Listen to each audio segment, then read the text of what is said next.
Untuk suara gembira, aku coba tes ini ya, apa namanya, share video. Nanti Mas Graham infokan kalau suaranya sudah masuk ya, Mas.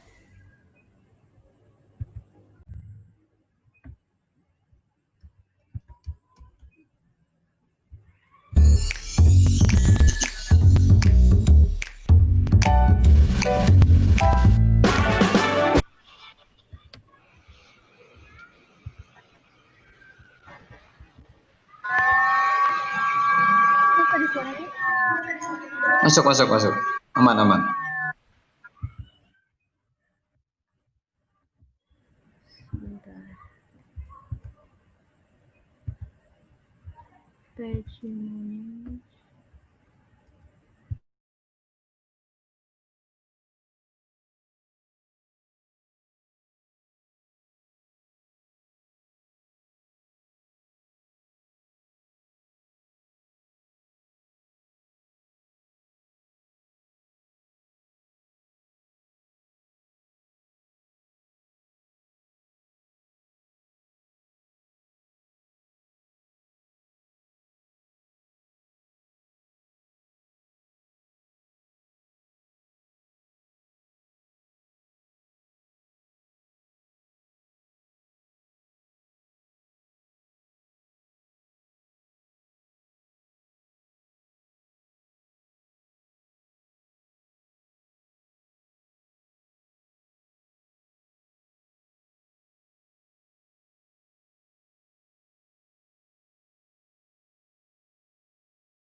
Oke, aku akan buka pintunya.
Oke, selamat malam teman-teman. Terima kasih telah bergabung di ngobrol 5x6 bersama Home Bookstore dan Query Gallery. Perkenalkan, saya Karen dari Query Gallery. Query Gallery adalah sebuah buku penerbit independen yang mempublikasikan buku foto dari teman-teman fotografer maupun non-fotografer.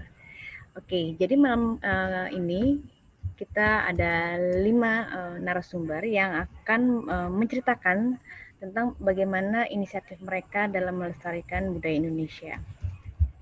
Jadi untuk pembicara pertama dan pembicara selanjutnya akan diberikan waktu 5 menit masing-masing untuk menyajikan atau menceritakan setiap inisiatif mereka. Jadi kalau teman-teman ada pertanyaan, nanti kita akan buka sesi tanya jawab setelah semua narasumber selesai mempresentasikan kegiatan mereka. Oke, untuk pembicara pertama kita akan mulai terlebih dahulu Project Agni yang akan dipresentasikan oleh Kresna Dwi Tomo. Jadi Project Agni adalah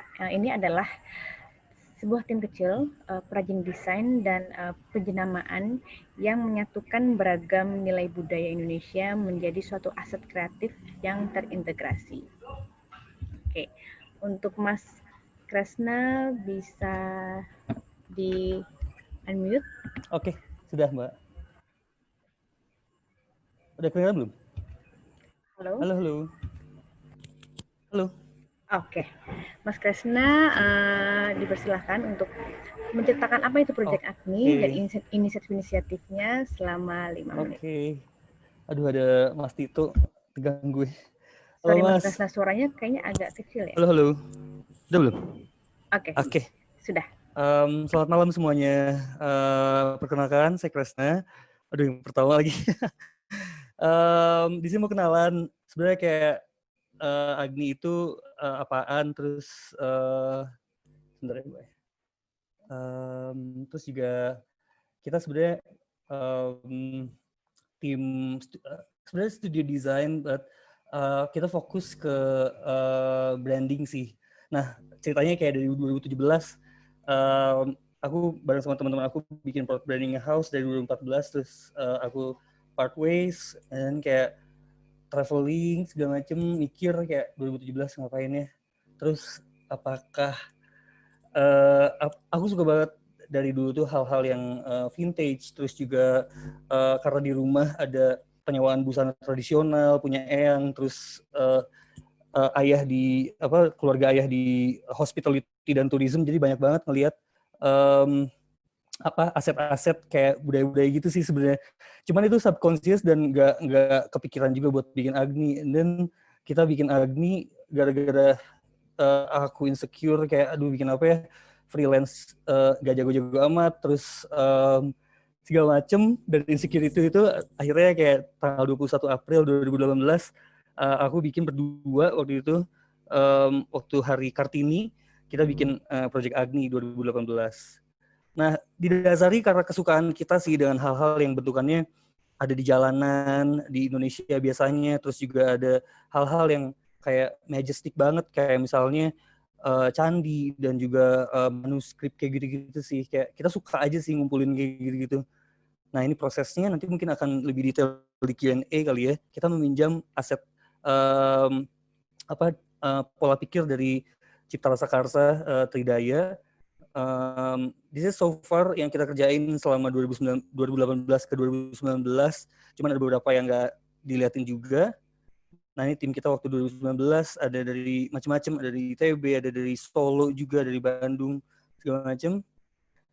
Terus ini mau nyeritain aja roller coaster ride banget sih. Gimana caranya nge-convince kayak klien untuk beli desain berbasis dengan budaya kan. I have no idea gitu. Tapi ya ada beberapa temen yang ternyata believe juga.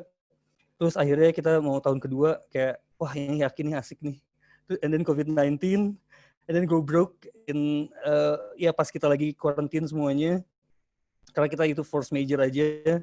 Lalu Juni kemarin kita benar-benar fresh start dan ngadain online internship yang seru banget sih. Sekarang kita kayak tim lumayan growing up, tapi ini maksudnya internship, but mostly gak kuliah sih ternyata, kayak jadi cukup seru sih di sini. Ini orang-orang yang udah berjasa banget untuk bikin Agni sampai sekarang dan yang kemarin juga. Nah, untuk 2020 kita lagi ada beberapa yang seru banget. Sekarang itu ada pameran sama Mas Dwi tapi lagi di hold. And then ada interview with AIGA nanti yang sekarang banget baru dirilis. Monggo kalau teman-teman ada yang suka Kunto Aji, dia baru, kita mau bikin konsernya, virtual concert for Kunto Aji yang album mantra-mantra untuk diolah jadi keroncong version whole album, most of it. And then ini yang akan kita lagi mau kerjain nih bareng sama Mbak Asmara, cuman belum deal, mohon doanya. Lagi negotiate. Okay, so our hope for 2021 bisa jadi our year karena kayak 21 April di tahun 2021 sih. Oke, gitu Mani. Thank you semuanya. Is it enough? Oke, masih ada sisa 1,5 menit sih Mas, kalau mau menghabiskan waktu. Nanti kali ya. Oke. Oh gitu sih. Jadi ini seru banget sih online worship ini. Kayak benar-benar ada ada yang kuliah di UK, terus ada juga yang di Solo, Banyuwangi, Lombok. Makanya kayak kita di Bandung sih studio, tapi kita nggak pernah ngecap diri kita kayak studio Bandung gitu, karena isinya emang banyak banget dari daerah sih. Kayak kita happy banget sih, banyak banget mahasiswa yang udah mulai aware juga, dan juga clients, misalnya kayak brands atau corporation yang emang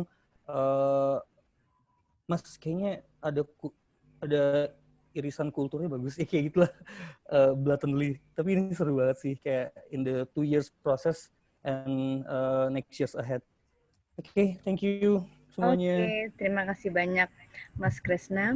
Jadi Project Agni ini memang sebuah tim yang fokus pada membentuk suatu jenama ya, atau mungkin bahasa Inggrisnya kita kenal brand gitu.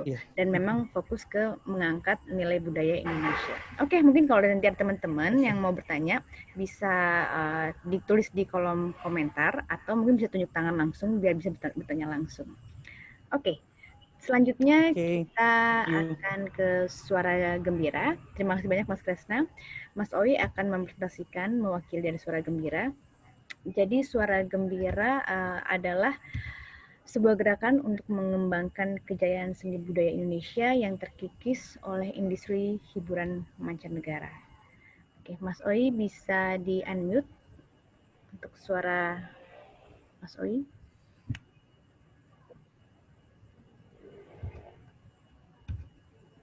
Iya, cek suara. Oke, jelas.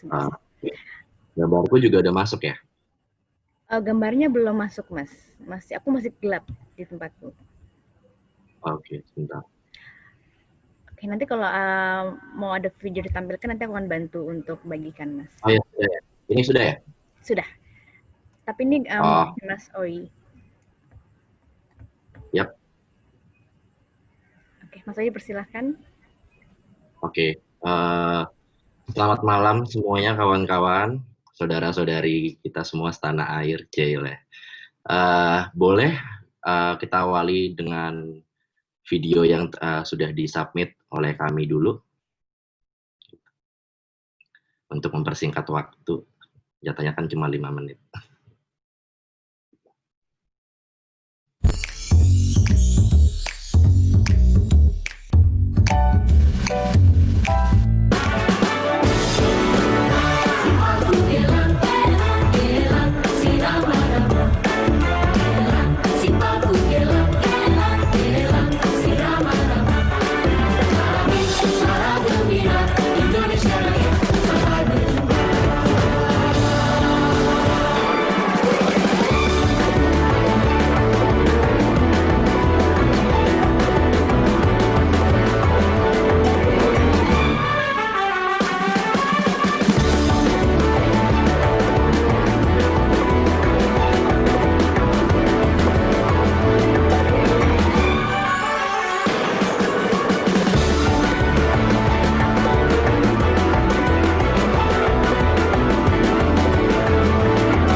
Iya, sudah ya? Sudah. Oke, kita kenalan dulu. Selamat malam Mbak Karen ya? Iya. Oke. Kalau suaraku ada gangguan atau apa, aku mohon diberitahu ya Mbak Karen ya? Baik, Mas. Oke. Gitu. Selamat malam semuanya, para pendengar, para partisipan. gitu yang terlibat di sini. Semoga ajang diskusi ini bisa membawa permaslahatan baik jangka pendek maupun jangka panjang, sedikit-sedikit, kecil-kecil menjadi bukit. Oke, mungkin aku di sini nggak nyiapin presentasi apa-apa, karena jujur dikabarin sama Geram kemarin persis, gitu.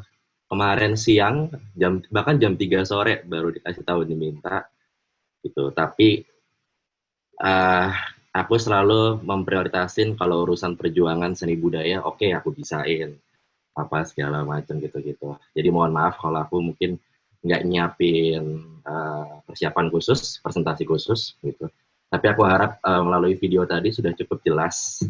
Karena sebenarnya juga kalau dipresentasiin bakal panjang karena sejauh ini Suara Gembira bikin apapun, bikin pergelaran, bikin busana, bikin tarian, bikin lagu, bikin graphic design, karya poster, karya kita juga memproduksi sebagai media kan, kita bikin konten beberapa kali, ya dan banyak karya-karya lainnya. Dan Suara Gembira masih punya banyak mimpi-mimpi besar yang mungkin bisa aku bagikan di lain kesempatan gitu.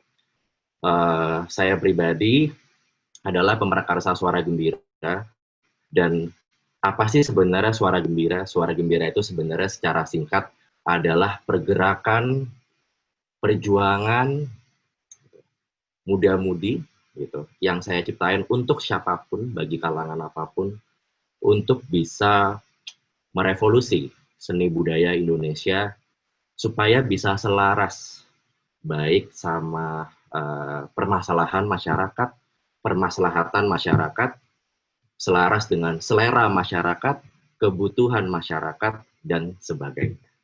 Gitu. Nah, di sini aku mungkin pengen cerita bukan soal apa yang telah aku perbuat, karena tadi kita sudah tonton secara singkat. Dalam waktu 5 menit ini mungkin aku pengen cerita sesuatu yang berkaitan sama tema kita, yaitu lestari budaya. Gitu. Lestari budaya ini bagi konsepku adalah harusnya lestari budaya itu adalah sesuatu yang organik, sesuatu yang alami, yang dikerjakan gotong royong oleh masyarakat, bukan berangkat dari suatu empati. Kita kan di sini muda-mudi, jadi aku bicara tajam-tajam aja lah ya, bukan diplomasi yang gimana gitu.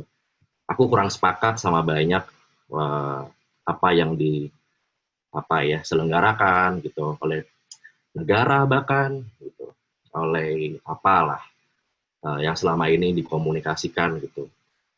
Kayaknya semangatnya tuh seakan-akan kita melestarikan budaya, melestarikan seni berangkat dari empati. Seakan-akan ya sesuatu yang sudah kasihan gitu loh. Krisis gitu. Sudah kritis, semua ada yang is lah gitu. Padahal bagiku harusnya kalau kita mencontoh negara-negara maju lainnya, pelestarian budaya itu sesuatu yang sangat organik, sesuatu yang sangat alami. Sesuatu yang harusnya dilakukan oleh masyarakat secara tulus, secara cinta, bukan empati. Gitu. Mungkin segitu dulu, nanti mungkin kita bisa diskusiin dulu soal konsep pelestarian budaya. Gitu. Tapi ada 3 poin yang mungkin saya bisa bagikan di sini, mungkin bagus didengar kalian semua. Mungkin nanti untuk para pendengar, nanti kan di sini ada rencananya akan ditayangkan ya untuk publik. Yes. Betul ya. Saya di sini bikin Suara Gembira, membangun Suara Gembira adalah bentuk pengabdian saya kepada bangsa dan negara Indonesia. Kenapa saya berkecimpung di dunia ini? Saya pribadi, saya tuh pengen seni budaya Indonesia, gitu, terutama dalam industri hiburannya, apapun, film, musik, tari, karya seni rupa, dan sebagainya, bisa menjadi mercusuar dunia. Gitu. Mercusuar dunia itu apa sih? Yaitu Hollywood, Bollywood, Disney, atau yang kemarin baru tuh K-pop. Saya nyebutnya nggak K-pop ya, jadi jangan ketawa, karena saya bahasa Indonesia. K-pop. Mas Oi, maaf, waktu sudah habis. Nanti sudah. kita lanjutkan di tanya jawab. Di diskusi lain. Terima kasih banyak untuk pemaparannya. Oke. Baik, untuk selanjutnya kita akan mendengar presentasi dari Prasetya Yuda dari Ararkula Indonesia. Jadi mengusung euforia nasionalisme, Mas Pras akan menyajikan atau membagikan tentang merek mode dengan konsep nasionalisme. Oke, Mas Pras bisa di-unmute untuk suaranya.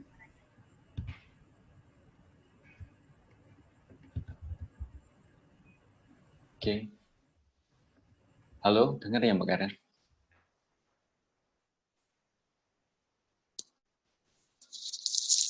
Halo? Ya, jelas. Silakan Mas Oke. Pras. Sebentar. Oke.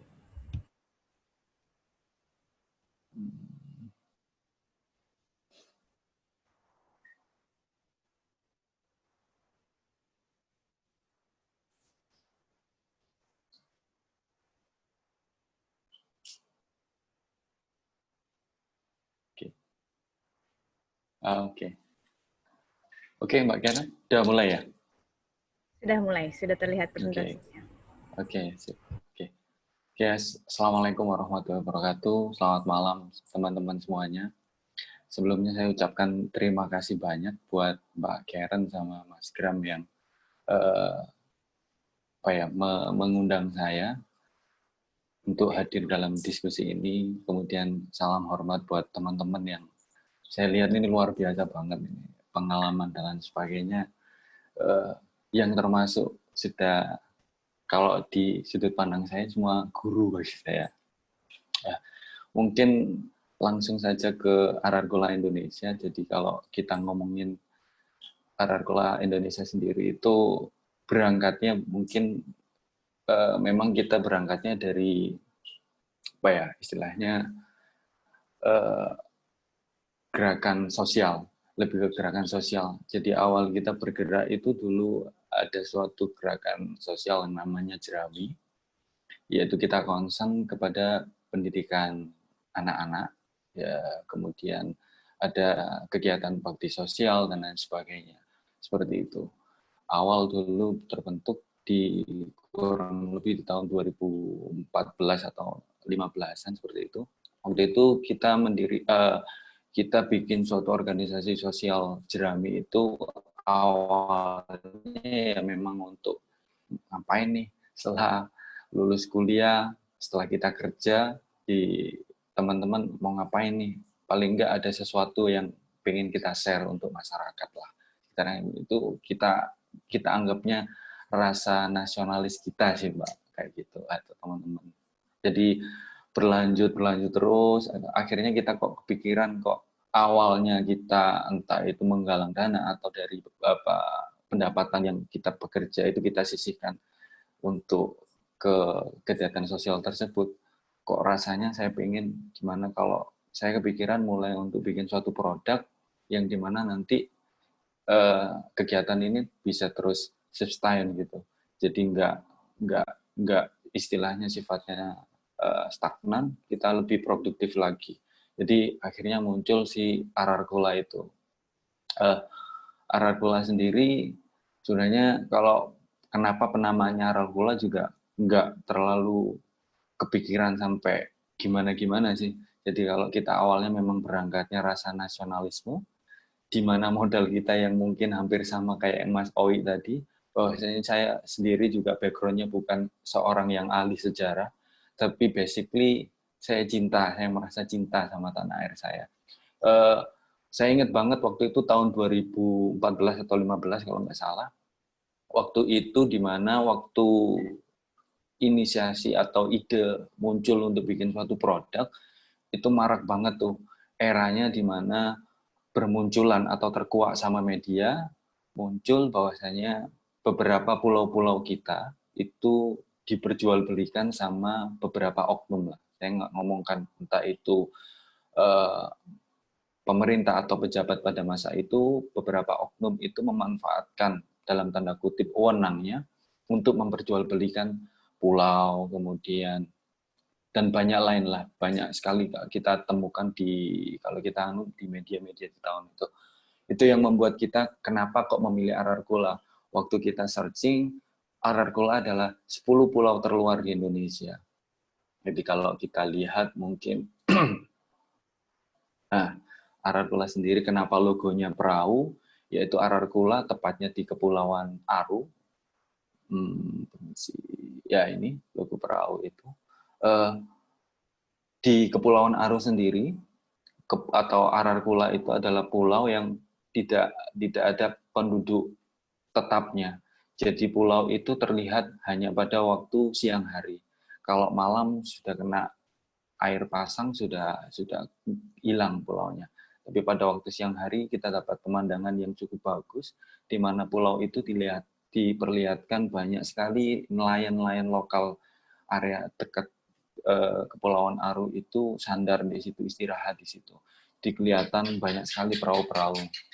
Nah, itu kenapa kok kita namakannya Ararkula, kemudian pakai logonya perahu seperti itu. Kalau kita ngomongkan nasionalisme, yang saya sampaikan di depan tadi, bahwasanya nasionalisme kita mungkin lebih gimana caranya kita menyuguhkan suatu produk yang up to date sama fashion yang sekarang, tapi nggak mau nih kita ninggalin spirit kita yang di awal tadi. Secara gampangnya mungkin di brand-brand lain itu mudah dilihat, atau mungkin bikin suatu artikel, entah itu simpelnya mungkin bikin desain t-shirt tulisannya London gitu. Kalau di Ararkula dipastikan tidak ada. Jadi kita lebih banyak sekali untuk mengulik. Akhirnya secara tim atau secara saya pribadi pun banyak belajar. Contoh salah satunya artikel terbaru kita, ada jamu gendong, atau Bakauheni, ada Wakatobi, ada promo, dan lain sebagainya. Itu sih yang kita coba, istilahnya mengkolaborasikan versi nasionalisme kita ke genre anak muda yang sekarang. Basically secara bisnis, kita pernah dapat suatu informasi atau dapat pelajaran waktu di bangku kuliah. Kita nggak mungkin masuk ke suatu circle tersebut atau merubah suatu lingkaran tersebut jikalau kita nggak ada di tengah-tengah lingkaran. Maksudnya adalah kita nggak masuk ke dalam dunianya anak muda itu. Jadi gimana caranya kita memperkenalkan nasionalisme kita versi Ararkula, ya mau nggak mau kita harus mengikuti apa yang lagi up to date sekarang, entah itu dari pemilihan font, pemilihan desain, pemilihan warna bahan, itu menjadi concern kami, yang dimana kita package, kita kemas, tetap dengan garis besar nasionalisme itu sendiri. Mas Pras, maaf waktunya sudah habis. Iya, mungkin itu dulu. Terima kasih. Oke. Ya, terima kasih. Terima kasih telah menceritakan Ararkula Indonesia. Oke, untuk selanjutnya kita akan mempersilahkan Mas Prihatmoko Moki dari Surup Merch. Mas Moki bisa di-unmute untuk suaranya. Oke, sudah. Oke, siap. Mas Moki dipersilahkan.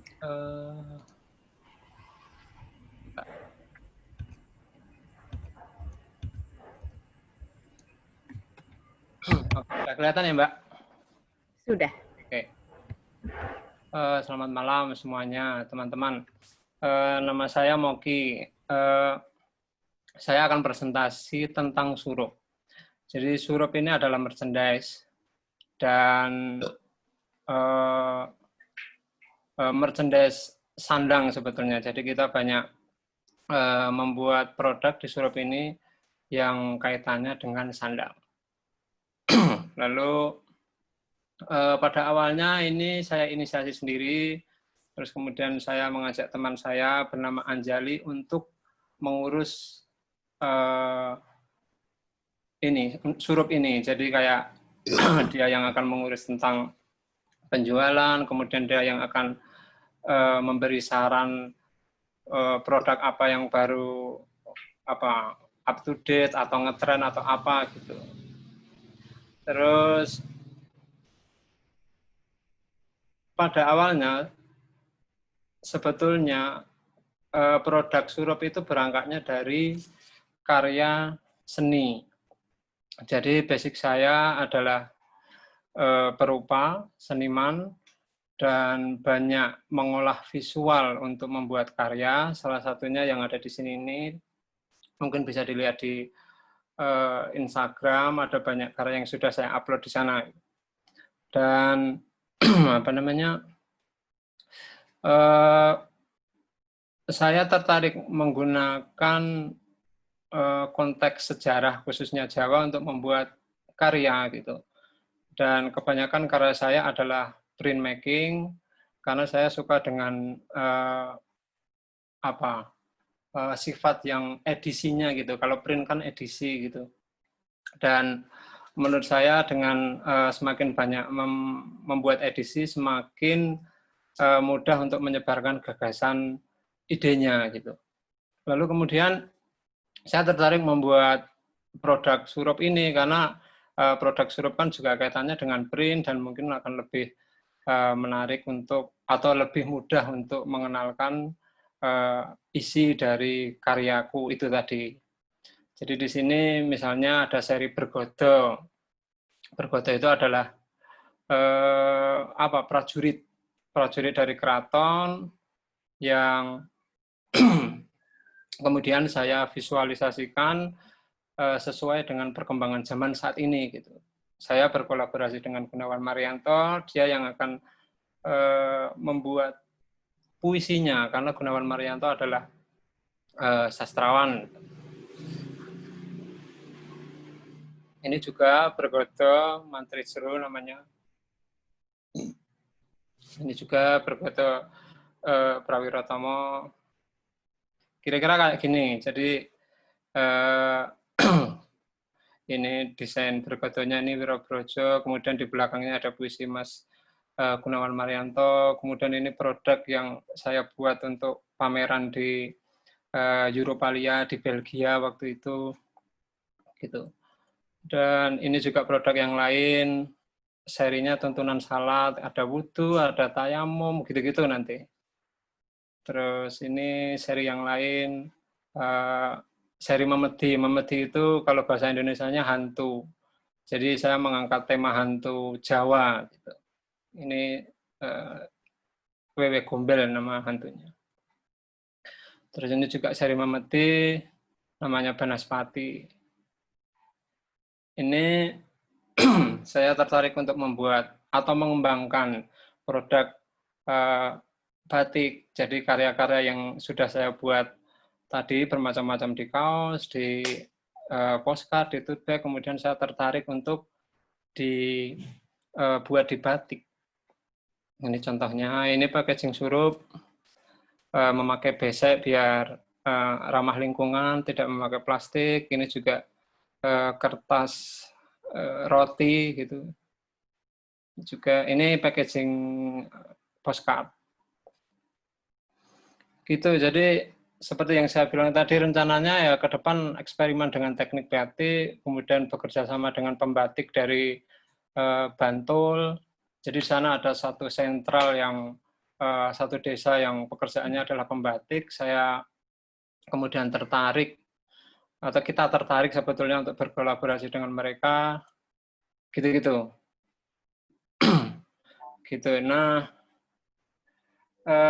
ya ini sejak tahun 2018 sebetulnya kita memulai dan masih eksperimen sampai sekarang untuk mengembangkan gagasan-gagasan karyanya. Mas Moki, maaf waktu telah habis. Ya, terima kasih telah mempresentasikan tentang surup. Oke, baik. Bagi teman-teman yang ingin bertanya, silahkan bisa langsung ketik di kolom komentar atau nanti tunjuk tangan, nanti bisa kami persilahkan untuk bisa bertanya langsung. Oke, baik. Untuk selanjutnya kita ke Nucalale yang akan dipresentasikan oleh Serafin Firman. Jadi Nucalale adalah jenama dari Flores yang terinspirasi dari warisan leluhur di Nusa Tenggara Timur, dan Afim akan berbagi tentang kebangkitan Timur. Oke, Afim, kami persilahkan untuk di-unmute suaranya. Oke, terima kasih Mbak Karen. Halo kakak-kakak semua, selamat malam. Sebelumnya, perkenalkan, saya Serafin Firman, atau mungkin bisa panggil Serafin, bisa panggil Afim. Saya lahir besar di Flores, di bagian baratnya, daerahnya Manggarai, dan mungkin sekarang teman-teman tahunya sih Labuan Bajo, ya dekat-dekat situ, di situ. Dan sekarang kebetulan sih lagi di Jakarta, dan mungkin sebentar lagi akan berkarya dari kampung halaman saya di Flores. Nah, pada kesempatan ini saya mau bercerita tentang Nucalale, yang awalnya itu terinspirasi dari warisan leluhur kami di Nusa Tenggara Timur. Awalnya kami terinspirasi, Mbak Karen boleh ini Mbak, lihatin slide-nya, maaf. Nah, jadi awalnya itu kami terinspirasi dengan sejarah kampung halaman kami di Flores bagian barat. Yang mungkin saat ini teman-teman semua lebih mengenalnya itu dengan kotanya, salah satu kotanya itu Labuan Bajo. Nah, jadi seperti yang di ilustrasi yang kami tampilkan ini adalah cerita di daerah Flores bagian barat itu pada tahun 1945. Ketika Kerajaan Bima melakukan hubungan perdagangan dengan kerajaan di daerah kami di Manggarai, dan pada saat itu nama daerah kami ada di Manggarai itu namanya Nucalale. Nah, dari hubungan itu terbentuklah nama baru, dan ini sebenarnya agak panjang storytelling kenapa namanya itu menjadi Nucalale, tapi yang pasti bahwa setelah tahun 1845 nama daerahnya pun menjadi Manggarai, bukan Nucalale lagi. Dan setelah itu pun identitas sebagai Nucalale itu pun semakin lama semakin dilupakan oleh orang-orang. Nah, itu sebenarnya inspirasi yang kami dapatkan. Ya, kami banyak mendapatkan inspirasi dari sejarah Nucalale, dari sejarah nenek moyang kami, dan dari situ pun terlahirlah Nucalale untuk menceritakan kembali warisan-warisan yang diwariskan oleh leluhur kami di Manggarai. Dan seiring berjalannya waktu pun kami menyadari bahwa di sekitar kami pun banyak inspirasi-inspirasi yang sudah diwariskan sama leluhur kami, yang sayang gitu jika inspirasi itu berhenti di kami saja gitu, tidak kami ceritakan ke teman-teman semua. Dan hal itulah yang membuat kami berkarya melalui Nucalale, bercerita banyak tentang Fobamora, atau mungkin teman-teman lebih mengenalnya dengan Nusa Tenggara Timur gitu. Nah, kami ingin bercerita mengenai tanah kami, mengenai Fobamora dari sudut pandang kami, dari apa yang kami dapatkan, dari inspirasi yang kami dapatkan, dan dari apa yang kami rasakan di sana gitu. Dan kami pun sadar bahwa ketika kami mulai berkarya, kami itu nggak bisa jalan sendirian gitu. Makanya seperti yang tadi kan kalau Kak Oi bilang, ketika kita ngomongin lestari budaya, ya kita harus ngomongin gotong royong gitu. Dan itulah salah satu spirit, kenapa spirit yang benar-benar membuat kami sampai sekarang itu tetap ada, yaitu semangat gotong royong. Makanya salah satu hashtag yang movement kami itu Kebangkitan Timur. Dan kita selalu tekankan di kitanya bahwa emang kalau misalnya kita mau melestarikan budaya, khususnya budaya kita, ya kita harus maju bersama, nggak boleh sendiri-sendiri. Nah, makanya di Nucalale pun kami bekerja sama dengan komunitas-komunitas seni di daerah, di Kupang, ada beberapa pelaku seni juga, ada di Lembata, di Labuan Bajo, di Kota Kupang, dan di Rutang juga yang bersama dengan kami untuk terus meneruskan warisan itu, inspirasi yang kami dapatkan lebih banyak orang gitu. Dan kami juga sadar bahwa berkarya itu harus melibatkan banyak orang, harus bisa membantu banyak orang untuk bercerita lebih banyak tentang budaya kami. Makanya pun kami juga membuat yang namanya Fobamora Manual Guide untuk kakak-kakak kami, lokal tour guide di beberapa kota seperti di Labuan Bajo. Kami mencoba membuat ilustrasi tentang beberapa warisan budaya di NTT untuk memudahkan mereka menjelaskan tentang wisata-wisata budaya di NTT. Jadi biar satu saat itu ketika orang melihat NTT bukan cuma melihat NTT sebagai Labuan Bajo, sebagai Sumba ataupun sebagai Werebo, tetapi banyak budaya di NTT yang begitu menginspirasi kami, dan juga yang pastinya nanti akan menginspirasi teman-teman semua gitu. Dan yang kami lakukan juga seperti yang di foto ini.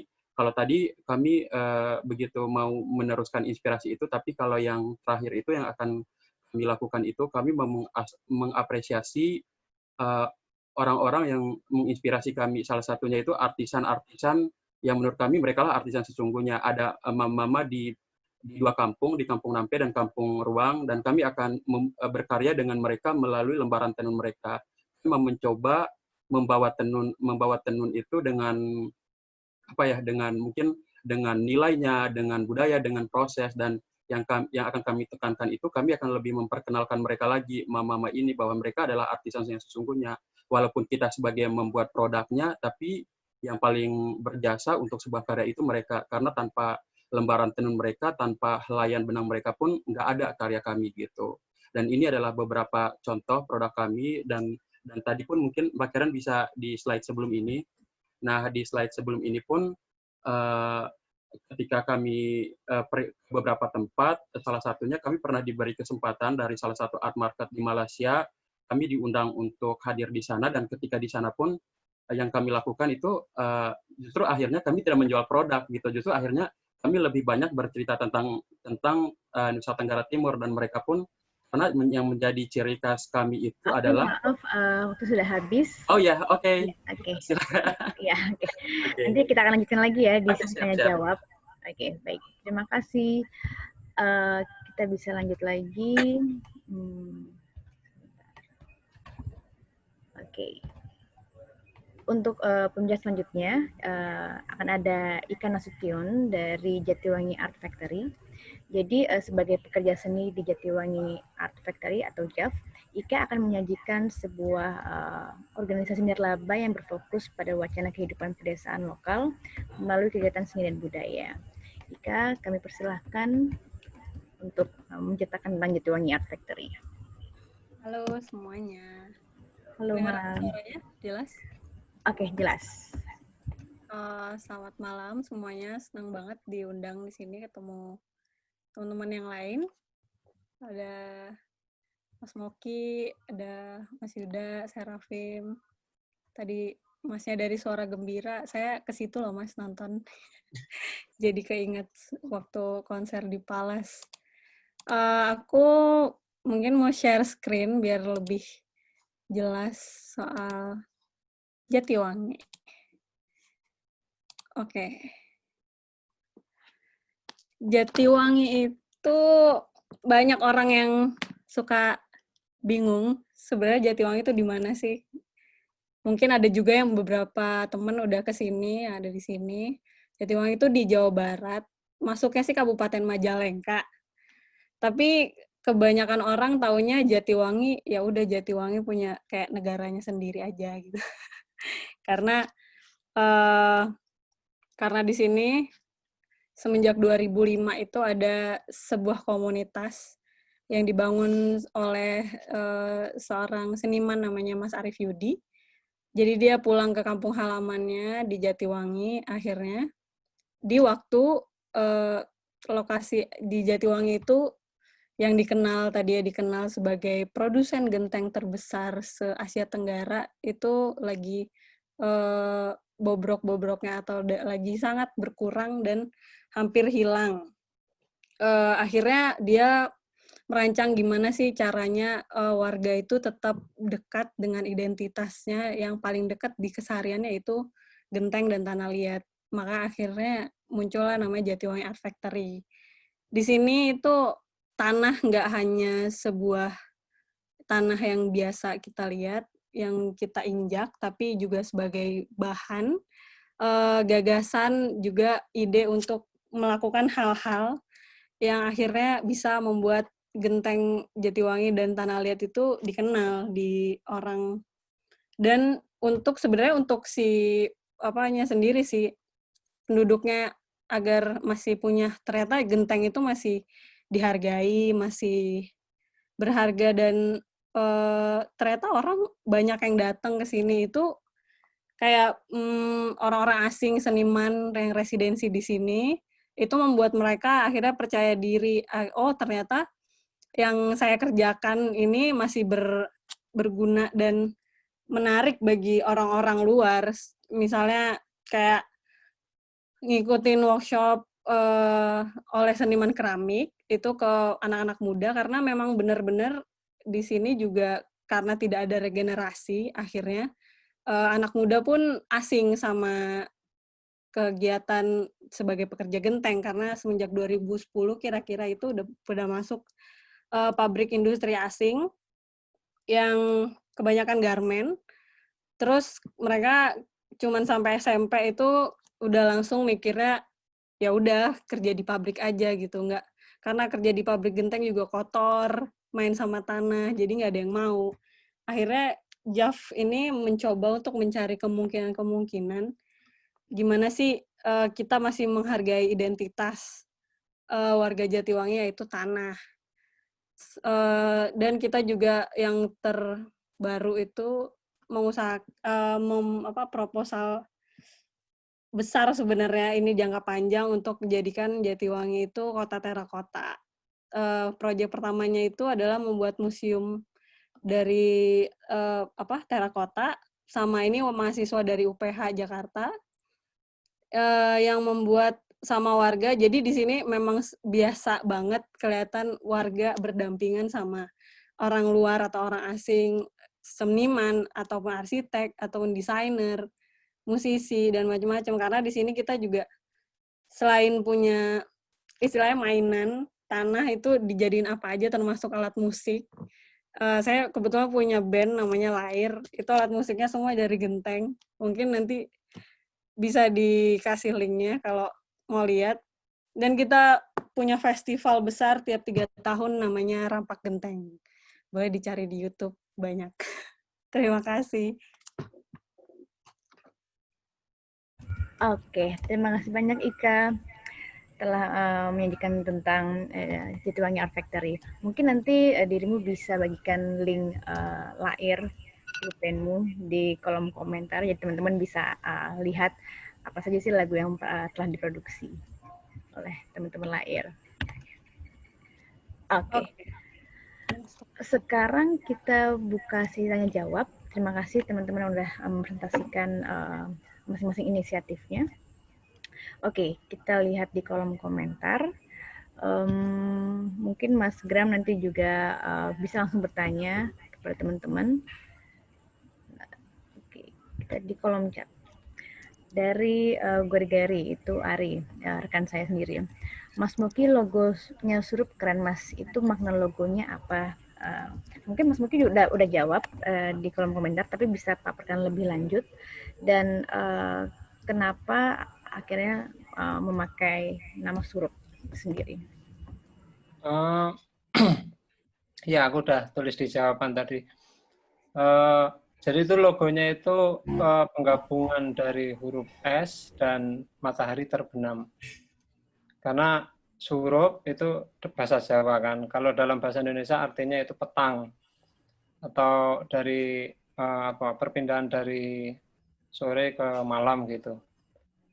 Dan ya itu, jadi logonya itu adalah huruf S yang artinya adalah Surup, dan matahari terbenam yang representasi dari perpindahan hari gitu, antara siang dan malam gitu. Terus apa lagi Mbak Karan tadi pertanyaannya? Kenapa Surup Mas namanya? Kenapa Surup ya? Itu sendiri. Karena yang jelas itu bahasa Jawa, dan kalau orang bilang itu, kalau anak muda bilang kan Surup kan kayak apa sih istilahnya, golden hour, jadi saat sunset gitu kan, jadi mungkin itu ya. Terus kalau di orang Jawa sendiri gitu, khususnya di Jogja atau di tempat saya besar di Gunung Kidul, Surup itu bisa dijadikan satu waktu yang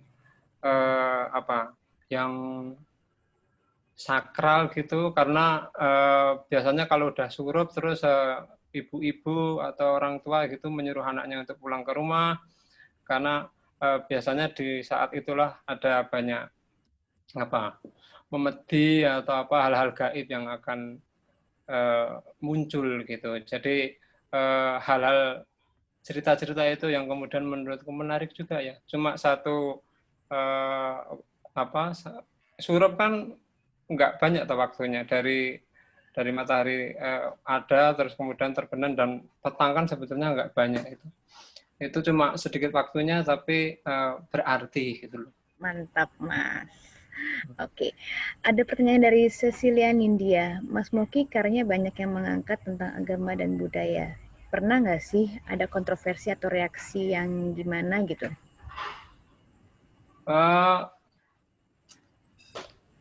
Apa ya?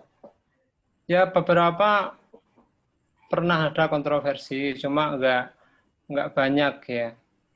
Karena kalau membicarakan agama pasti kan membicarakan hal-hal yang sensitif kan ya. Seperti beberapa karya yang saya bikin yang ada singgungannya dengan agama, terus kemudian dilaporkan oleh apa namanya itu Muslim Cyber Army atau kayak gitu, terus kemudian di take down gitu-gitu aja sih. Lalu yang terakhir itu yang tadi aku presentasi produk surup yang wudhu itu juga ada apa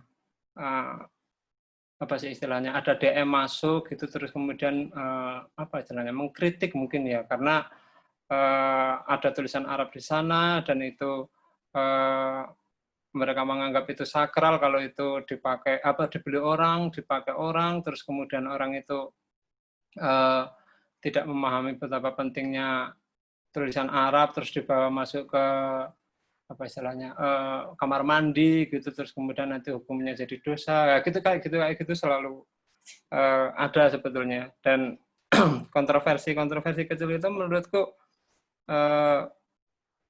apa ya, malah bagus gitu untukku, karena aku jadi kemudian berpikir ulang dan semakin kritis untuk membuat karya yang yang lebih beda aja gitu daripada karya-karya yang tidak kontroversi gitu. Oke, baik. Terima kasih Mas Muki. Lalu kita bisa ke Suara Gembira, Mas Oi. Oke, ada pertanyaan bahwa memang selama ini kan Suara Gembira banyak menyajikan pementasan gitu. Tapi selama pandemi ini inisiatif apa yang dilakukan Suara Gembira? Iya, itu ya pertanyaannya ya. Ya. Oke, baik. Sebentar, gambar saya muncul? Belum Mas, masih hitam.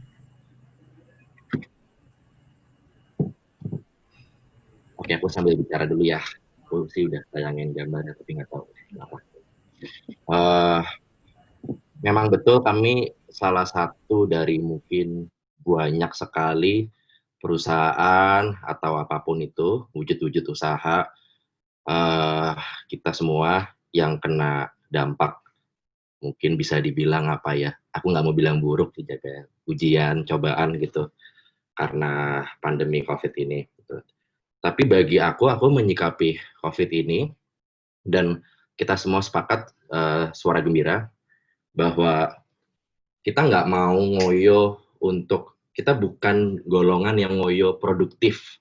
Jadi kayak, oke, ini kita semua harus kita online ini, atau kita pivot ganti bisnis modelnya, atau kita berkarya di bidang lain, atau apa yang memang segalanya di-online-kan gitu.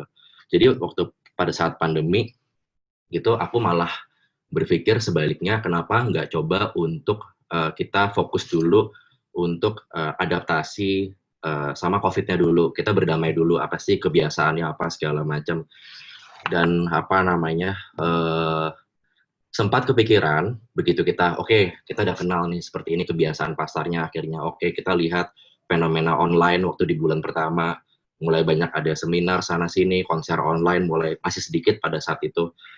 Dan kita waktu itu sempat kepikiran kayak, yaudah apa kita bikin show online yang berbayar, atau kita mau bikin misalkan kaos cenderamata untuk dijual, bisa aja kan. Kita kemarin sempat kepikiran, apa setiap pergelaran kita cetak ya jadi kaos cenderamata atau apapun, kain batik cenderamata, kipas cenderamata, apapun yang bisa dibeli sama orang-orang masyarakat kita, market kita, followers kita, gitu. Tapi aku pribadi punya pandangan lain gitu. Kok aku merasa jadinya tuh berlangsung di suasana yang kayaknya kurang ideal. Aku waktu itu punya pandangan berbeda sama orang kebanyakan, gimana waktu itu narasinya adalah, yuk kita beli ini, kita konsumsi usaha teman kita, UKM teman kita beli apapun itu, kita pakai GoFood dan apa segala macam. Nah, waktu itu aku bilang dan ke tim aku bahwa kenapa narasi ini terus yang diutamakan, padahal narasi kayak menabung gitu, atau bahkan yang paling ideal buat aku, bagiku loh ya, itu adalah swadaya pangan. Karena kalau misalkan aku berbisnis, misalkan oke, kita bikin kaos cenderamata ya, harganya misalkan 150.000 sampai 250.000. Aku sadar betul pasti marketnya yang beli, atau aku bikin show online sekalipun, adalah mereka-mereka yang marketnya kelas menengah, ya mungkin macam-macam gitu ya. Ada anak-anak agensi pekerjaannya, ada anak-anak pegawai di kantor apa, segala macam. Mayoritasnya pasti seperti itu. Yang dimana aku sadar betul, karena kawan-kawanku juga cerita ke aku, banyak yang mengalami penyesuaian gaji, banyak yang mengalami mungkin diberhentikan kerjanya, pemasukannya apa, segala macam. Kok aku sebagai pengusaha malah mencoba untuk mengedukasi masyarakat untuk jadi konsumtif, padahal sebenarnya mereka dalam keadaan yang tidak ideal untuk seperti itu gitu. Jadi waktu itu aku agak sedikit pertentangan. Aku bilang sama timku, harusnya kan kayak pemerintah kampanyenya adalah swadaya pangan. Gimana caranya mikirin misalkan bercocok tanam yang panennya singkat, yang praktis di dalam rumah, apakah itu roof garden, yang sekarang kan sudah bisa di dinding lah, apa segala macam. Atau ada kaum-kaum yang mulai berpikir gimana caranya supaya bisa mendapatkan bahan pangan murah. Kita bisa tahu, aku agak ngelebar kemana-mana ya, supaya biar tahu alasan fundamentalnya gitu. Karena aku masih melihat banyak masalah petani-petani kita yang hasil panennya nggak ada yang membeli, nggak ada yang ngedistribusiin sampai ke kita, sampai ke kota ini gitu. Karena aku jujur aja sekarang lagi dalam sebuah proyek untuk memikirkan gimana caranya supaya petani bisa direct to sales ke orang yang memang membutuhkan makanan-makanan yang di perkotaan, di pedesaan, di beragam daerah manapun gitu. Jadi akhirnya kita sepakat, ya udah kita nggak usah terlalu maksa untuk bikin apa-apa segala macem gitu, bertentangan sama nilai kemanusiaan yang kita percaya tuh. Toh ya mungkin ini sisi beruntungnya kita gitu, kita masih punya tabungan operasional perusahaan, jadi tim aku masih bisa berjalan.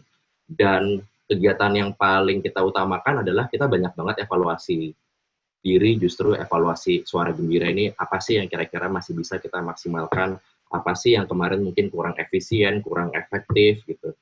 Dan sekarang kita udah masuk ke fase di mana kita membuat perencanaan besar, sesuatu yang justru kalau nggak ada COVID, kita nggak bisa mikirin ini, kita nggak kepikiran ini. Dan sekarang kita lagi godok itu, sebuah langkah yang sangat besar yang kita belum pernah prediksi, kita belum pernah pikirkan bahkan sebelumnya, yang nanti mungkin akan kita luncurkan ketika COVID ini berakhir. Gitu, kira-kira. Oke, baik Mas. Sama tadi ada, dari Nobita, tadi lanjut sedikit yang soal K-pop tadi. Tadi kepotong ya. Mungkin Mas Oi ada yang mau dilanjutkan? Soal apa? Maaf, Mbak tadi K-pop. Tadi kan dipotong pas K-pop itu. Oh, oke. Saya selesaikan tadi ya, gitu. Ya, saya di sini cuma mau menularkan kesadaran semangat saya gitu. Mungkin banyak orang yang kayak nanya, kenapa kok bikin Suara Gembira, alasan saya yang sangat-sangat pribadi gitu. Mungkin ini bisa jadi pemikiran atau perenungan teman-teman yang lain gitu. Gini, saya itu punya visi, dan menurut saya harusnya kita sebagai bangsa Indonesia, bangsa yang besar, bangsa yang kalau bahasa bisnisnya, kita tuh punya aset intelektual, aset yang valuasinya tuh pasti sangat mahal. Dari kekayaan alam kita, kekayaan budaya kita, masyarakat kita, SDM kita. Sudah sepatutnya seharusnya kita Indonesia itu punya mimpi itu besar. Saya diajarkan sama Mas Guru, gitu. Kita harus bermimpi setinggi-tingginya. Dia bilang selalu, kita harus menjadi negara yang bisa menjadi mercusuar dunia. Apalagi seni budayanya, terutama dalam poros industri hiburan. Kita harus bermimpi, apa sih itu mercusuar dunia? Ya itu, Bollywood, Hollywood, K-pop, Disney, Harajuku, sesuatu yang sangat terkenal. dipandang oleh seluruh negara gitu. Nah, apa namanya? Pertanyaannya adalah bagaimana bisa kita menjadi mercusuar dunia?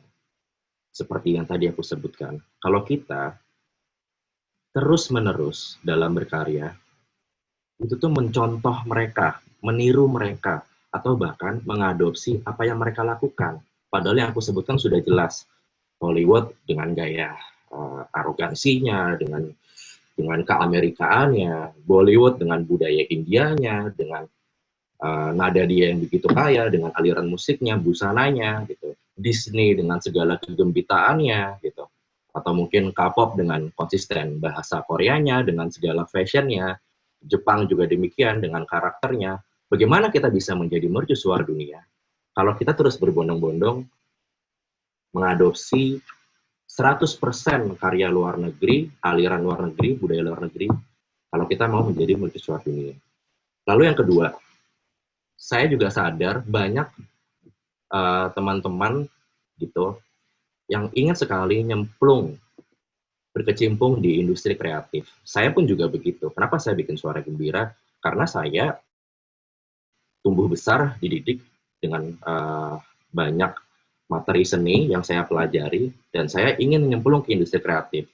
Saya pernah terlibat dalam bidang fashion, musik, yang luar negeri aja, nggak ada prihatinnya ke Indonesia gitu.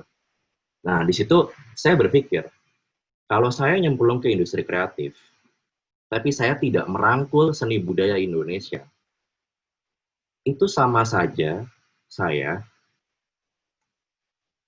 merebut pasarnya para seni budaya ini, para insan seni budaya ini. Kalau saya membuat sebuah gerakan kreatif, brand kreatif, produk kreatif, baju kreatif, apapun, musik lah, apa segala macam, tapi saya comot budaya luar negeri, saya didik bangsa ini akhirnya menjadi pasar itu, sebenarnya saya sama saja merebut pasarnya penari legong, pemain gamelan, pengrajin gamelan, petani pewarna alam, pengrajin batik, mungkin tukang jamu, mungkin tukang pecel, dan apa segala macam. Di segala bidang. Kita kan seni budaya banyak. Musik, tari, boga, arsitektur, dan sebagainya. Itu bagi saya sebagai bangsa Indonesia, saya tidak ingin seperti itu. Gitu. Dan kita semakin menjauhkan pasar kita, semakin menjauhkan bangsa Indonesia kepada selera-selera yang asli. Yang sebenarnya yang tadi saya sebutkan, para pengrajin dan apa segala macamnya. Padahal mereka itu yang mungkin saya agak sedikit heran, saya merasa ironis gitu. Padahal bagi saya mereka itu adalah industri kreatif, mereka tuh insan kreatif. Mereka adalah pejuang kreatif yang mewariskan seni budaya nenek moyang kita yang sudah turun-temurun ribuan atau mungkin lama-lama, berapa tahun dari zaman Sriwijaya atau dari zaman sebelumnya gitu.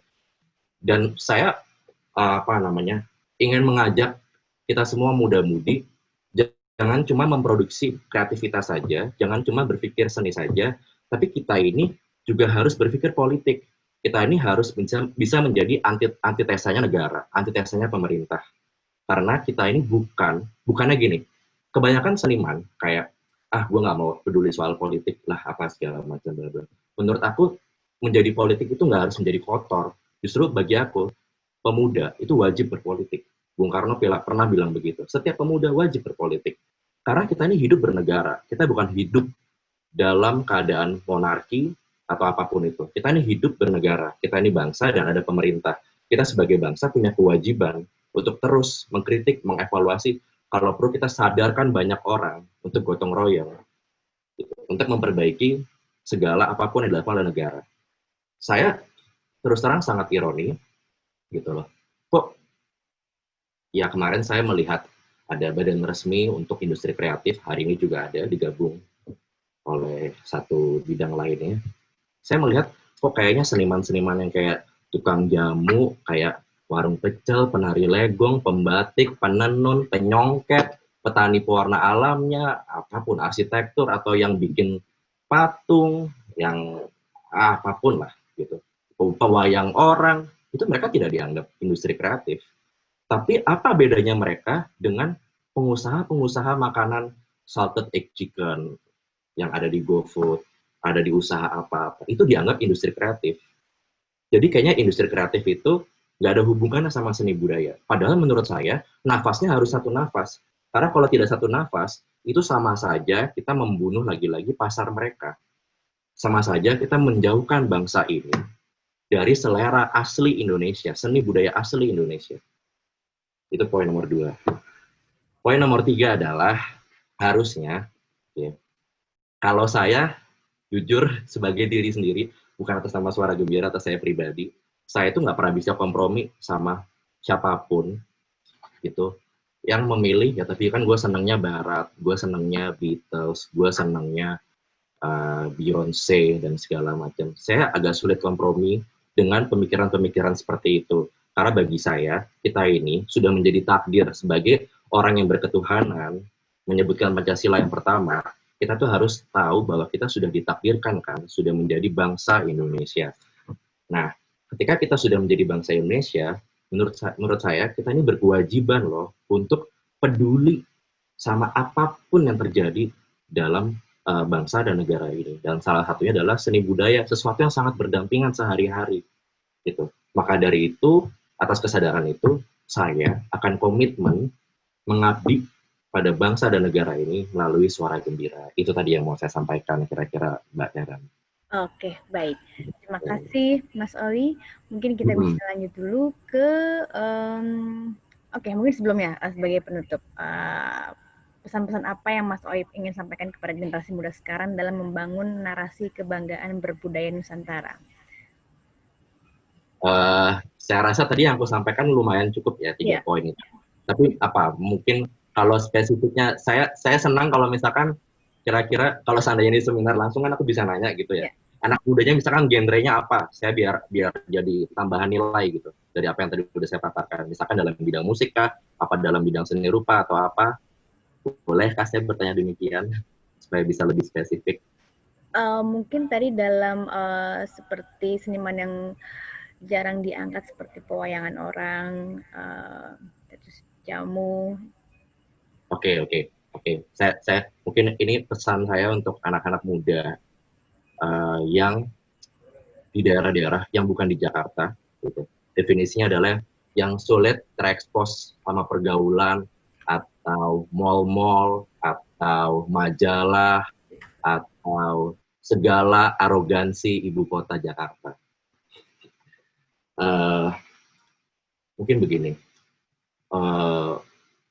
pesan saya adalah, menurut saya orang-orang anak-anak muda, saya cukup bergaul sama, nggak seluruh Indonesia saya sangat dekat banget sama anak-anak di Bali, anak-anak di Solo, di Cirebon, di Palembang, penari-penarinya, pelukis, pemusik di bidang apa segala macam, gitu.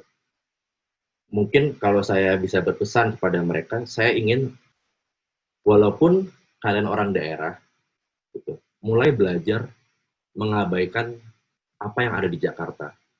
Mulai bermimpi besar, berani untuk memandang bahwa kelak saya juga bisa membuat sesuatu yang sama seperti Amerika, yang sama seperti Jepang, sama seperti Korea. Saya paham betul banyak loh, karena budaya-budaya, ya apalagi kita bicara Hollywood, sudah sejak zaman Orde Baru. Mungkin Korea ada yang baru. Korea itu virusnya sudah sampai ke daerah-daerah. Saya ke desa Pelihatan di Bali, teman-teman saya di sana senang sama artis-artis Korea karena internet sekarang sudah mudah diakses gitu. Saya berpesan bahwa orang-orang anak-anak muda di daerah ini jangan mengotakkan saya ngefans sama K-pop, tapi saya tetap nari legong Bali gitu. Ini jangan dipisahkan. Mulai coba digabung, saya nari Bali, dan saya ingin tarian Bali saya ini bisa sebesar apa yang ada di K-pop ini. Saya ingin tarian Bali saya ini bisa seperti apa yang ada di Britpop ini atau di Bollywood ini. Gitu. Bermimpi besar. Abaikan Jakarta. Karena Jakarta tuh nggak ada yang pernah jadi mercusuar dunia. Saya belum pernah ada dengar, saya bukan orang yang kayak, oh ini ada artis membawa harum nama bangsa. Itu nggak ada bagi saya. Gitu. Jadi jangan lihat Jakarta, karena Jakarta juga belum pernah berhasil. Gitu. Bagi saya, justru pemuda-pemuda di daerah ini punya kesempatan karena terhindar dari bising-bising yang ada dalam pergaulan Jakarta. Gitu. Nggak ada kompetitornya. Saya kasih contoh begini. Di Jakarta, kita mau memperjuangkan seni budaya, saya lawannya sulit banget. Saya ini 2 kali menggelar acara yang berhadapan langsung sama DWP, Jakarta Warehouse Project. Itu kayaknya acara terbesar di Jakarta ini yang gila-gilaan deh. Gitu. Dan saya ngerasakan betul, aduh, jualannya sulit lah, apa segala macam. Dan saya ini berjuang untuk anak muda, bukan untuk orang tua. Saya ini Suara Gembira sudah pergelaran, saya lupa berapa, udah sekian belas kali. Tidak pernah satupun kami mengadakan pergelaran di Taman Ismail Marzuki, di Ciputra Art Trainer, apapun gedung pertunjukan itu. Saya nggak pernah. Selain karena saya kecewa sama Geraha Bakti Budaya yang isinya bukan bakti budaya. Saya selalu bikin pergelaran di The Palace, di Live Space, di Empirika, di Rossi saya pernah, di Kemang, bahkan terakhir saya di Taman Air Mancur Plaza Senayan. Di situ saya kenapa melakukan itu? Karena saya sadar anak muda itu nggak ada di tempat teater itu. Ada, tapi itu bukan anak muda kreatif yang mau saya tuju. Itu bukan anak muda kreatif yang saya tuju. Anak muda yang bagi saya yang kebanyakan adalah pintar dalam bidang akademis dan ingin mencari hiburan yang berbeda dari anak-anak kebanyakan lah apa segala macam. Bagi saya, anak-anak muda kreatif itu ya adanya di Senopati, adanya di Kebayoran Baru. Mereka-mereka lah yang akan menjadi pencipta lagu, pencipta film, pencipta perancang busana, dan sebagainya. Perputaran uang di tim malam minggu sama perputaran uang di SCBD, tim nggak ada apa-apanya. Jadi ngomongin industri kreatif secara perputaran ekonomi, yes, ini yang mau saya tuju. Akhirnya apa kendalanya? Kendalanya adalah kalau saya bikin pergelaran di tim, kalau nggak salah, saya nggak tahu ya sekarang, dulu tahun 2018, 19, sewanya gedung tim teater Jakarta itu cuma 30 juta, plus ada embel-embel 5-8 juta. Saya nggak tahu sekarang berapa. Tapi kalau saya bikin pergelaran di The Palace, di Live Space, ya contohnya The Palace lah.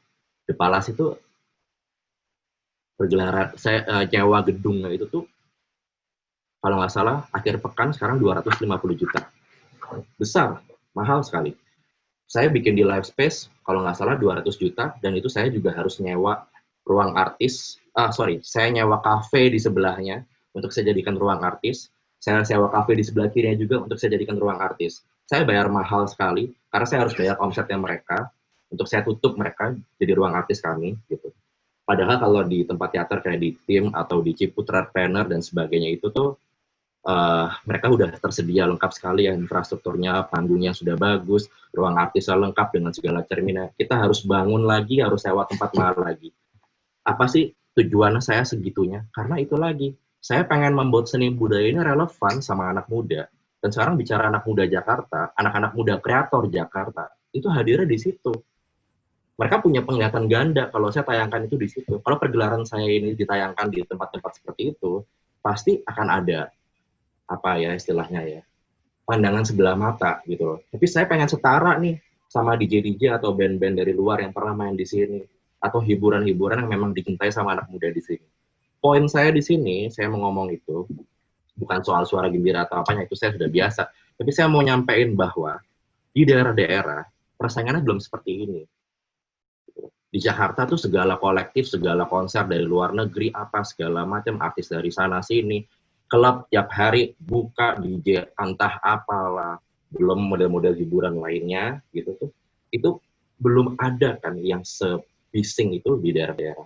Maka jadikanlah daerah-daerah terpencil yang masih ngebatik, masih apa, cari mimpi yang besar, temukan mimpi yang besar. Dari mimpi yang besar itu berpikirlah revolusioner, berpikirlah bagaimana supaya kekayaan kasanah peninggalan nenek moyang ini bisa dikembangkan selaras sama selera pasarnya, gitu.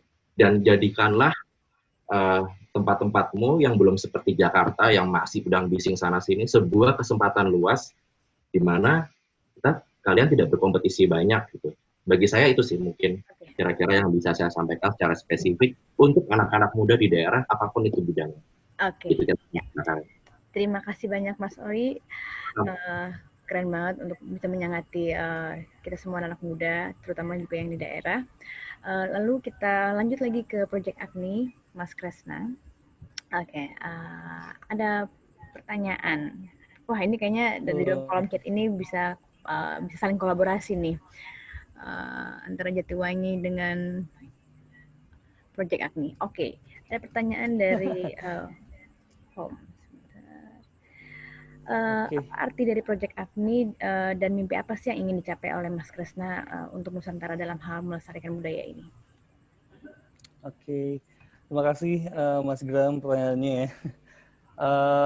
Aku lagi mencerna dari kata-katanya Mas Owi ini. Kita belum pernah dipertemukan nih Mas, tapi aku sering ketemu Dani sih Mas Owi.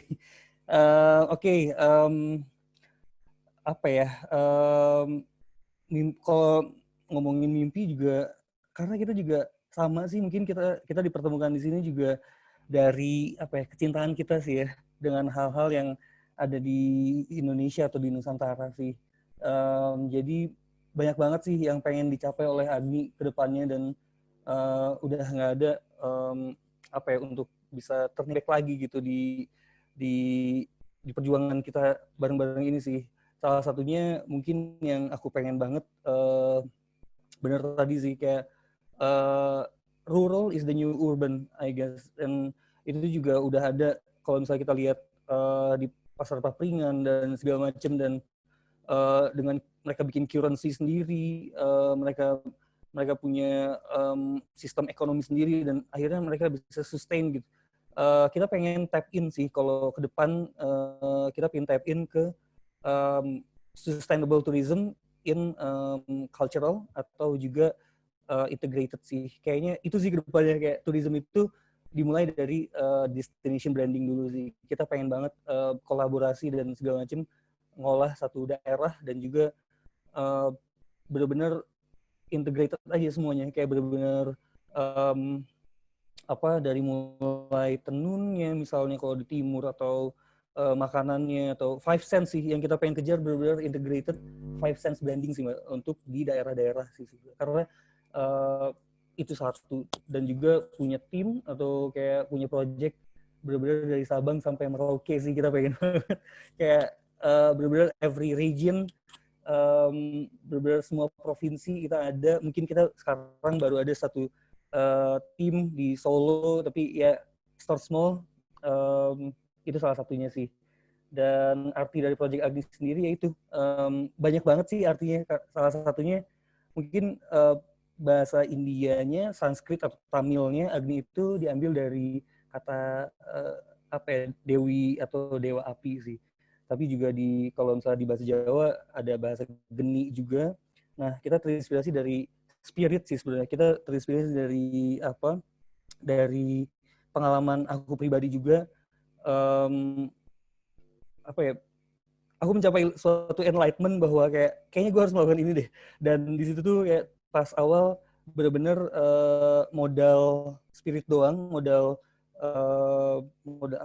bener-bener gut feeling doang untuk bikin Agni, dan akhirnya cita-cita kita ya bisa mengimbangi Ring of Fire itu sih, dari spirit kecil doang, dan Agni as a Ring of Fire in Indonesia sih.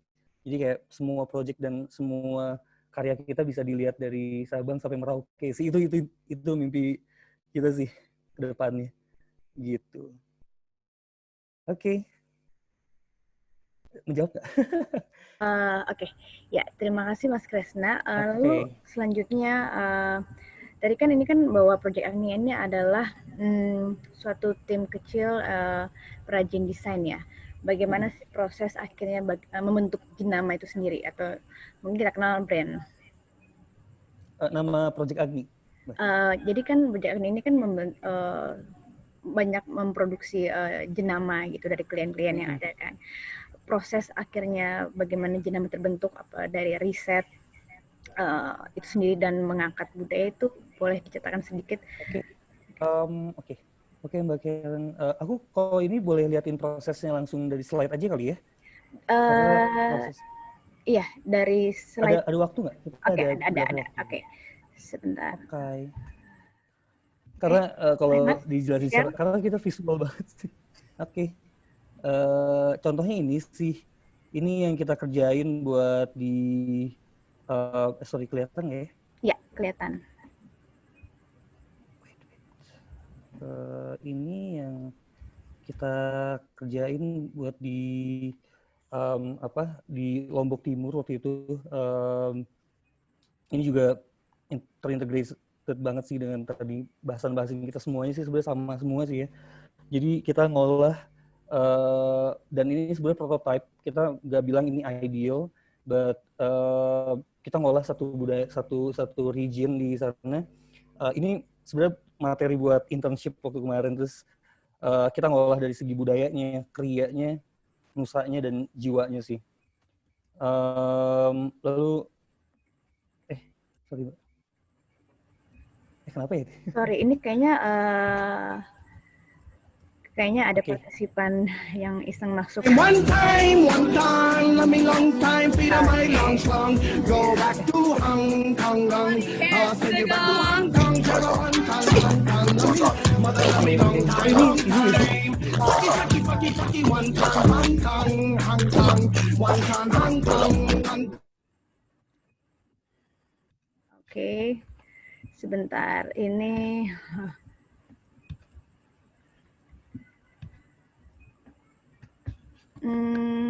sebentar.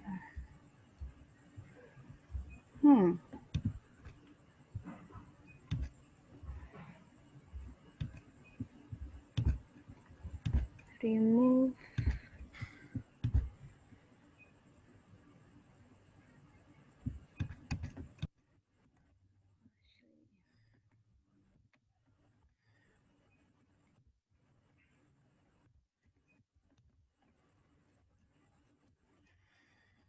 Oke. Halo. Sebentar. Mas Kresna.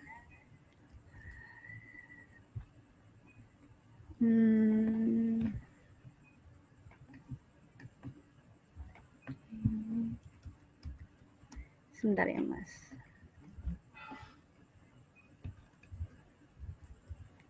Halo. Halo. Oke. Wah, ini yang privacy ini ya, privacy attack itu ini ya? Saya pertama kali nih mengalami nih. Oke. Wow. Saya baru lihat. Oke. Oke, mungkin nggak usah di-share, Mas, mungkin dijelaskan saja kali ya. Oke. Karena ini saya lagi ngunci untuk para peserta bisa. Jadi juga ya. Oke, ya jadi oke, mungkin kita benar-benar ngolah semuanya sih akhirnya dari apa? Benar-benar semua aset yang ada di sana kita coba olah kembali, lalu kita coba hadirkan ke dalam konteks yang lebih kontemporer sih. Misalnya waktu itu kita kerja bareng sama beberapa disiplin lain kan, kayak dari mulai arsitek segala macam, fashion designer, lalu ada interior designer dan fashion, and then kita gabungin semua dalam satu brand atau satu jenama kolektif sih waktu itu, namanya Sakata. Jadi itu masih prototype, waktu itu masih 4 bulan. Jadi yang aku kerjain waktu itu berupa font atau typeface yang bisa dipakai oleh UMKM yang ada di sana sih. Jadi kayak mereka bisa pakai hal-hal yang berasal dari mereka sendiri, lalu mereka bisa promoting diri mereka sendiri sih. Ini sayang banget sih kalau bisa share, tapi ngeri juga ya. Iya, ini saya kunci. Oke. Maaf banget Mas Kresna. Terima kasih. Iya. Oke. Untuk selanjutnya kita lanjut lagi ke sebentar chat.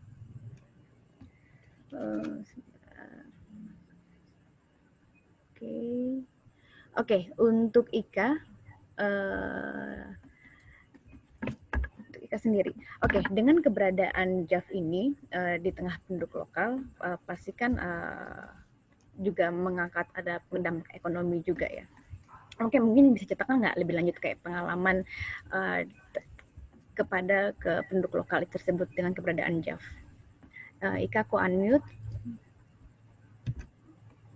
Oke, tadi kan kayak aku ceritain sebenarnya mata pencarian utama di sini seperti identitasnya ya genteng. Jadi banyak pekerja genteng dan sekarang berubah.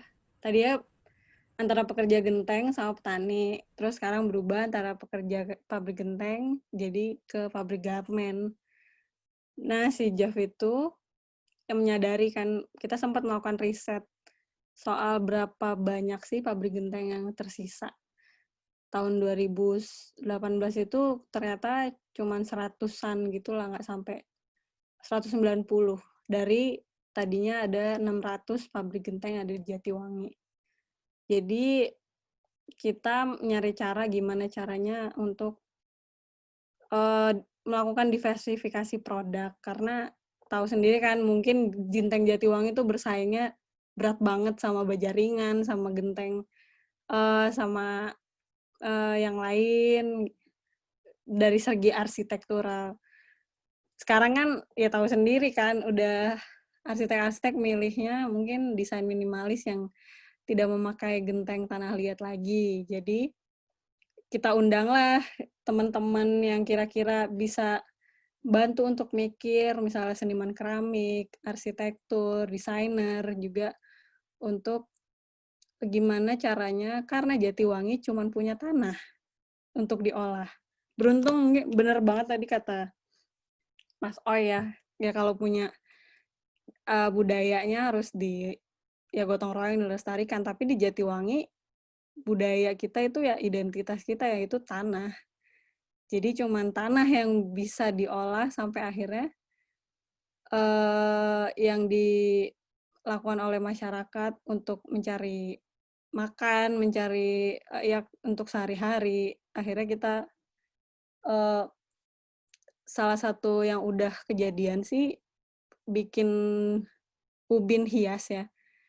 Jadi kita memenuhi, ada kelompok arsitek dari UPH itu dia buat desain ubin terakota untuk di dinding gitu dengan workshop, terus akhirnya bisa buat bentuk ubin yang lucu-lucu, yang baru dan punya value yang lebih tinggi pastinya untuk dijual dan diterapkannya dulu di Majalengka.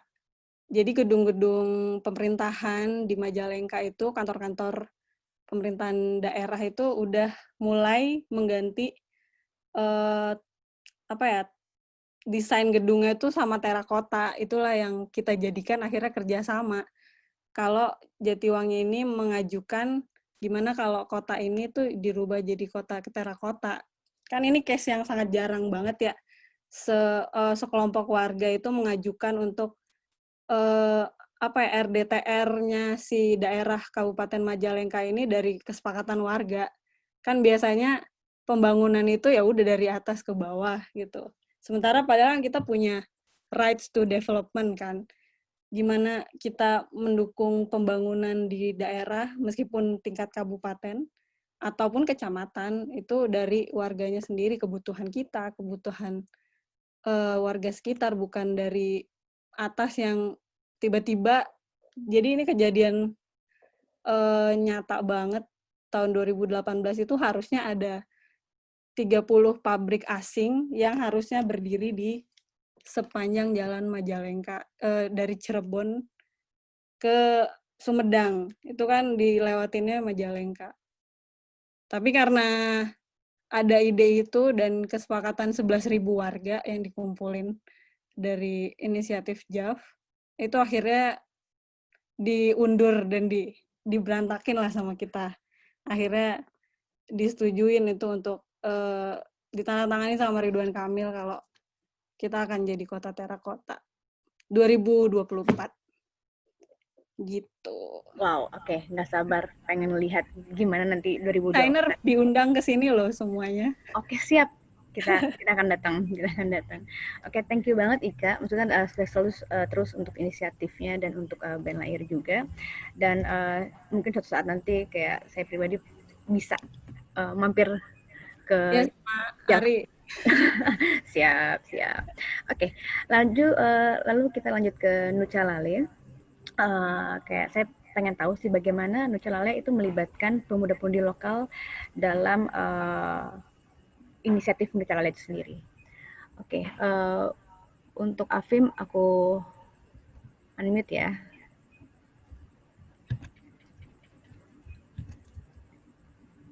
Oke. Sudah kedengaran belum ya? Oke, sudah. Nah, kalau misalkan ditanya sih Kak, gimana inisiatif yang kita lakukan? Mungkin beberapa, saya selama ini sih berangkat dari, karena minggu lalu contohnya, minggu lalu itu saya diberi kesempatan Kak buat sharing di bersama anak-anak muda di salah satu kota di Flores namanya Maumere. Dan ternyata ketika mereka cerita, dan mereka juga cerita banyak, saya malah melihat bahwa mereka ini potensinya luar biasa gitu Kak. Tapi kok selama ini tuh apa ya, kayak mereka tuh belum bisa kayak mengembangkannya dengan baik. Pas ditanya, selama ini kayak nggak mau berkarya, diam-diam aja. Ya kembali lagi ya jawabannya, kita nggak punya koneksi gitu. Kita nggak tahu mau kemanain karya kita, karena yang kita tahu ya itu cuman di Maumere aja gitu. Nah, dari situ sih Kak, kalau selama ini tuh yang saya lihat dari teman-teman yang merasa bahwa kita lihatnya mereka punya potensi, ya kita selalu gandeng mereka, ngajakin mereka, ayo kita berkarya bersama-sama gitu. Apa yang kita bisa bantu ya kita bisa bantu. Dan selama ini pun di tim Nucalale, saya dan teman-teman di Nucalale pun yang kita lakukan itu, kita selalu ngadain ini sih Kak, kayak biasanya ngadain semacam diskusi kayak gini, cuman ya siapa aja yang mau ikut, yuk kita ngobrol bareng apa yang kita bisa lakukan untuk NTT gitu. Kalau ada teman-teman yang musisi kayak kemarin, kita setiap Rabu itu ada namanya nyanyi dari rumah. Nah, di nyanyi dari rumah ini kita yang ngisi itu musisi-musisi muda dari NTT. Itu salah kayak yang kita lakukan untuk membantu mereka agar mereka lebih dikenal. Mungkin yang kayak kita beruntungnya adalah kalau Nucalale ini kan mungkin kita di Jakarta kita bisa lebih kenal banyak orang. Kayak kemarin tuh kita pernah ngobrol sama Bang Kresna juga di talks Instagram kita yang kayak gitu. Tapi teman-teman kita yang tinggalnya di NTT itu nggak punya kesempatan yang sama. Nah, untuk itulah kita emang mau melakukan itu sih Kak, mau mengajak mereka seperti itu. Oke, terima kasih Afim, sukses terus.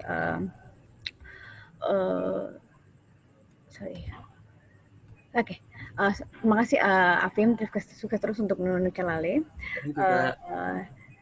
Dan kita bisa lanjut lagi ke Ararkula. Pertanyaan, strategi apa sih yang coba diterapkan Ararkula dalam kondisi pandemi seperti ini yang tetap mengangkat nilai-nilai budaya dalam implementasi produk Ararkula?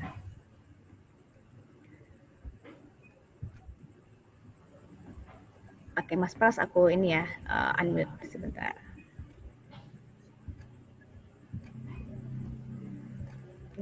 Silakan Mas Pras. Ya, bisa diulang Mbak pertanyaannya tadi. Oke, pertanyaannya, strategi apa yang coba diterapkan oleh Ararkula dalam kondisi pandemi seperti ini yang tetap mengangkat nilai-nilai budaya dalam implementasi produk Ararkula? Oke. Mungkin kalau di Ararkula sendiri bukan akan sih yang sekarang kita kerjakan, karena pandemi kan sudah mulai dari kemarin ya, bulan-bulan kemarin. At least kita melihat pandemi ini bukan, mungkin saya sepakat sama apa yang disampaikan Mas Oi tadi, bahwasanya pandemi ini adalah masa di mana kita benar-benar untuk masa beradaptasi dengan fase yang baru. Mungkin ke belakang kita, mungkin dunia ini berjalannya terlalu cepat sampai kita kurang begitu bisa memahami atau memaknai makna di lingkungan sekitar kita. Kalau kita ngomongkan produk Ararkula sendiri, otomatis kita lebih ngomongkan produktif bukan secara kuantitatif atau lebih ke arah kualitas. Jadi kita malah di masa seperti ini, malah menurut kita itu benar-benar semakin serius lagi. Semakin serius kita ngomongkan, kalau kita ngomongkan suatu produk, entah artikel apapun itu tentang Indonesia, tentang tentu misal obat tradisional yang kita angkat, kita ngomongkan jamu gendong, konteks karena kota asal kita adalah Gresik, kita coba nih kita gali penjual jamu yang paling paling lama lah, yang paling tertua lah di Gresik itu siapa sih penjualnya. Jadi kita lebih detail lagi. Mungkin yang selama ini awalnya kita nggak kepikiran sampai situ, asal saja kita mengeluarkan artikel inilah pokok yang jelas temanya Indonesia, tapi dengan adanya pandemi ini rasanya kita semakin apa ya Mbak ya, mungkin lebih semakin intim sama hal yang kita buat, sama karya yang kita bikin, jadi lebih detail lagi sampai kita kepikiran akhirnya setiap produk kita itu memang sebenarnya di plan tahun 2020 ini sih. Setiap artikel kita itu kita ada kayak semacam apa ya, opening soft ceremony lah istilahnya. Misal nih yang rencananya obat tradisional itu kita waktu meluncurin produk itu ada kayak semacam apa ya, zin atau majalah kecil gitu lah Mbak, yang menceritakan tentang obat tradisional itu awal mulanya seperti apa, kemudian kita adakan semacam kayak diskusi dan lain sebagainya. Jadi kita ngomongkan produk bukan hanya kaos, tapi value apa sih yang mau kita masukkan. Jadi masa pandemi ini benar-benar kita respon dengan benar-benar kayaknya memang kita harus lebih intim lagi deh sama alam, sama sekitar kita, kayaknya gitu sih Mbak. Oke, baik. Terima kasih banyak Mas Pras dan teman-teman semua. Kita sudah jam 9:30, ini sudah malam sekali, larut malam, dan kita sudah bisa akhiri juga diskusi malam ini. Terima kasih banyak untuk waktunya. Mohon maaf tadi ada kesalahan teknis. Itu jujur pertama kali kita mengalami ada gangguan di tengah-tengah. Jadi untuk diskusi malam ini kita akan siarkan langsung juga sudah di Facebook Gua di Galeri dan di YouTube Gua di Galeri nantinya. Jadi bagi yang belum bisa bergabung bisa langsung menyaksikan di sana. Oke, sebelum kita akhiri, kita bisa foto bareng. Mungkin kita bisa nyalakan video teman-teman masing-masing. Saya akan melakukan tangkapan layar dari laptop saya. Oke. Ya, oke. 1, 2, 3.